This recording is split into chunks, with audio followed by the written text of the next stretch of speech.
30 सालमा 2030 सालमा यही संरचना स्थापना भयो हेर्नुहोस्। अच्छा त्यो संरचना त्यही बेलामै महेन्द्र राजाको सदिच्छा अनुसार अच्छा अच्छा त्यो अच्छा स्थापना भयो होइन। हजुर अनि आदि अब दिव्य उही बेलाको संरचनाले अहिलेसम्म धानिरहेको छ हामीलाई। ठिकै छ। धेरै राम्रो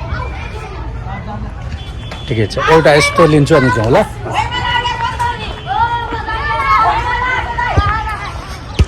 नेपाल वेद विद्या आश्रम हजुर विद्यालयको नाम नेपाल वेद विद्या आश्रमै हो। एकदम नेपालको इतिहास। अति सुन्दर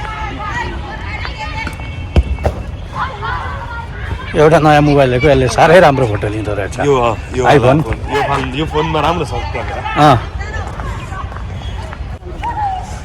नेपाल वेद विद्या आश्रम काठमाडौँ अति सुन्दर दिव्य स्थान जहाँ विद्यार्थीहरू अध्ययन गर्दै हुनुहुन्छ। बडा दिव्य स्थान फुटबल खेल्दैछन् नानीहरू। यहाँ सौभाग्यले आउने मौका पाइयो। यहाँको आचार्य श्री नवराज घिम्रेजी हुनुहुन्थ्यो, उहाँसँग एकछिन चर्चा पनि भयो। बडा दिव्य स्थान नेपाल वेद विद्या आश्रम।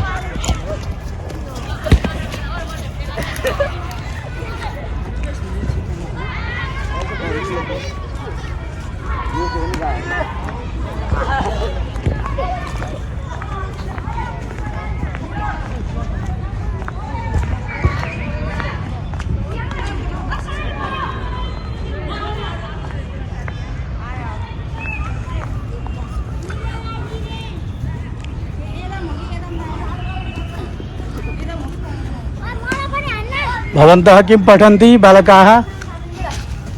कति कक्षायां पठति? चरम कक्षायां।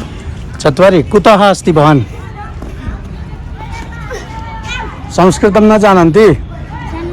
जानन्ति? जानामि जानामः।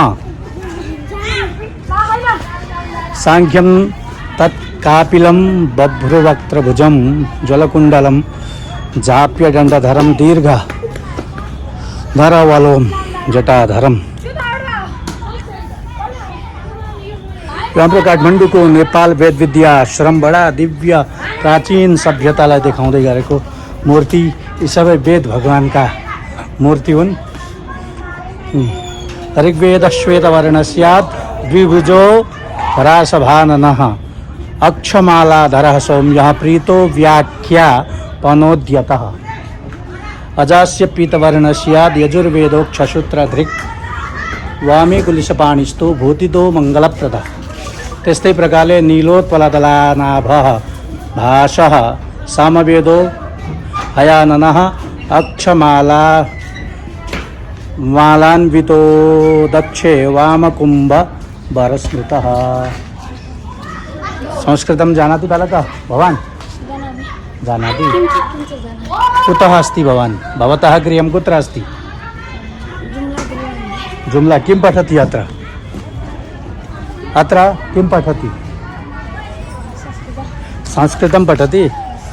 नेपाल वेद विद्या आश्रम काठमाडौँ अति सुन्दर दिव्य स्थान जहाँ विद्यार्थीहरू अध्ययन गर्दै हुनुहुन्छ।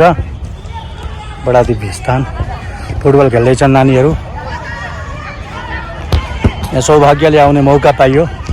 यहाँको आचार्य श्री नवराज घिम्रेजी हुनुहुन्थ्यो, उहाँसँग एकछिन चर्चा पनि भयो। बडा दिव्य स्थान नेपाल वेद विद्या आश्रम।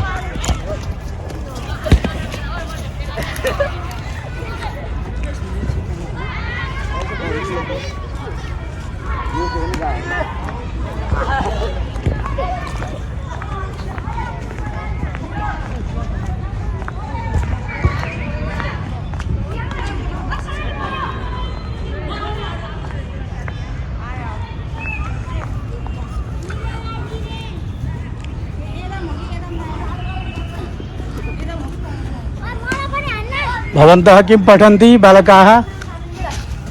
कति कक्षायां पठति? चरम कक्षायां। चत्वारि। कुतः अस्ति भवान्? संस्कृतं न जानन्ति? जानन्ति? जानामि जानामः। साङ्ख्यं तत् कापिलं बभ्रुवक्त्रभुजं जलकुण्डलं जाप्यदण्डधरं दीर्घ धरवलों जटाधरम। हाम्रो काठमाडौँको नेपाल वेद विद्या आश्रम बडा दिव्य प्राचीन सभ्यतालाई देखाउँदै गरेको मूर्ति। यी सबै वेद भगवानका मूर्ति हुन्। ऋग्वेद श्वेतवर्णस्यात् द्विभुजो रासभाननः अक्षमालाधरः सौम्यः प्रीतो व्याख्यापनोद्यतः अजास्य पीतवर्णस्यात् यजुर्वेदोक्षसूत्रधृक् वामी कुलिशपाणिस्तु भूतितो मङ्गलप्रदः। त्यस्तै प्रकारले नीलोत्पलदलानाभः भाषः सामवेदो हयाननः अक्षमाला मालान्वितो दक्षे वामकुम्भ वरस्मृतः। संस्कृतं जानाति बालकः भवान्? जानाति? कुतः अस्ति भवान्? भवतः गृहं कुत्र अस्ति? जुम्ला। किं पठति अत्र? अत्र किं पठति? संस्कृतं पठति? मम नाम वासुदेव उपाध्याय अस्ति। इदानीं संस्कृतमध्ये किं पठति भवान्? संस्कृतव्याकरणं। व्याकरणं पठति। वेदमपि पठन्ति? वेदमपि न। इदानीं वेदं न पठन्ति? न पठामि। भवान् आगच्छतु बालकः। भवान् कस्यां कक्षायां पठति? चत्वारि। किं किं पठन्ति? व्याकरणं, वेदं, विकेतुर्जेतु वा न पठन्ति इदानीं?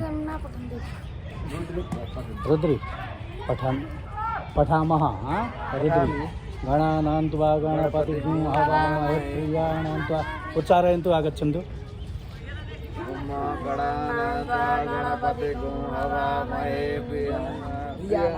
प्रियपतिगुं हवामहे निधीनां त्वा निधिपतिगुं हवामहे वसो मम अहमजानि गर्भधामा त्वमजासि गर्भधामा।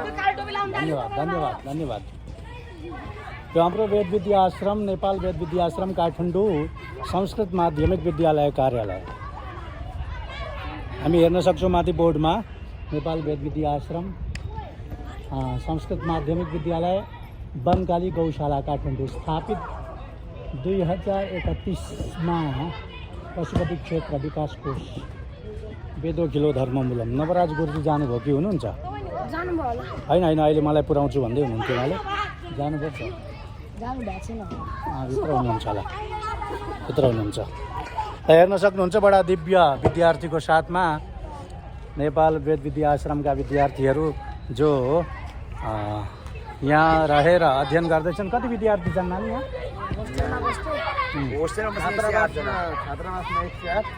108। अध्ययन चाहिँ के हुन्छ यहाँनिर? अध्ययनमा वेद, व्याकरण, ज्योतिष, न्याय, कर्मकाण्ड ये सब अध्ययन हुन्छ। इङ्ग्लिस, गणित, विज्ञान कम्प्युटर सबै हुन्छ। कति वर्षको कोर्स हुन्छ? के कक्षाको हिसाबले चल्छ यहाँ? वेदको पनि विषय छ? सस्वर अति सुन्दर। ल ठिक छ। अहिले नानीहरूको खेल्ने समय। एकचोटि आफ्नो दिनचर्या बताउन सक्छौ? यहाँको दिनचर्या प्रातःकाल कहिलेदेखि कहिलेसम्म हुन्छ? 5 बजे उठेर स्नान गरेर सन्ध्या पाठ गरेर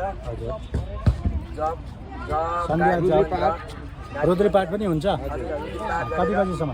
रुद्री पाठ 6 बजीसम्म हुन्छ। 6 बजी? 6 साढे 6 देखि 7:30 अच्छा हुन्छ यहाँ मन्दिरहरूमा पूजा। रुद्री पाठ भनेको जुन महर्षिले गराउँछ त्यही कि महर्षि होइन, हाम्रो अध्याय पाठ महर्षिसँग जोडिएको होइन? ल अति सुन्दर। धेरै राम्रो नानीहरू। ल हस्, धन्यवाद है। नमस्कार। ल यो वेद विद्या आश्रमलाई हेर्नु होला। बडा दिव्य आश्रम छ। प्राचीन सभ्यतालाई झल्काउँदछ। प्राचीन सभ्यतालाई दर्शाउँदछ यहाँनिर।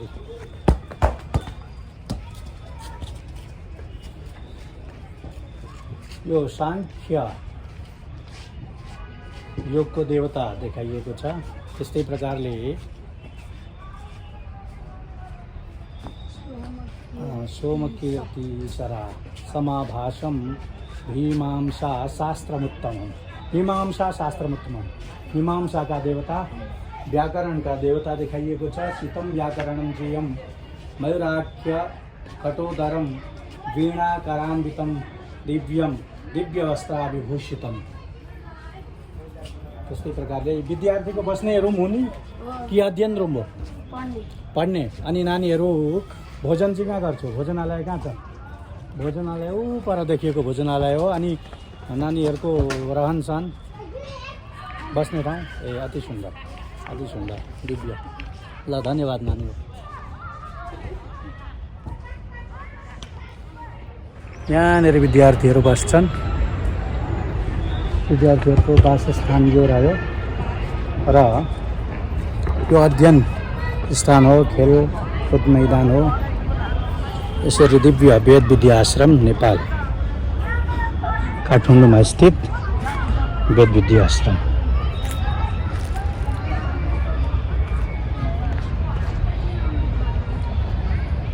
ठ्याक्कै यसको एड्रेस भन्दाखेरि गौशालाको अगाडिपट्टि काठमाडौँमा गौशालाको अगाडिपट्टि वेद विद्या आश्रममा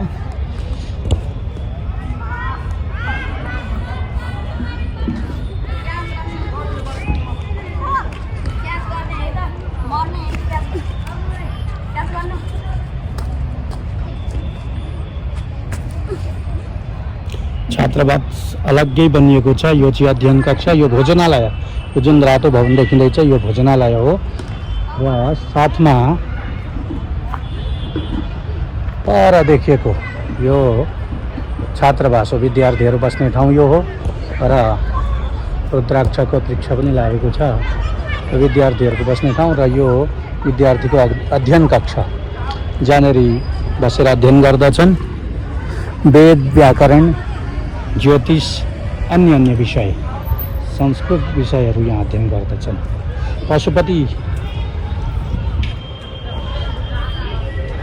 भगवान पशुपतिनाथको शरणमै छ यो पशुपति मन्दिरको अलिकति माथिपट्टि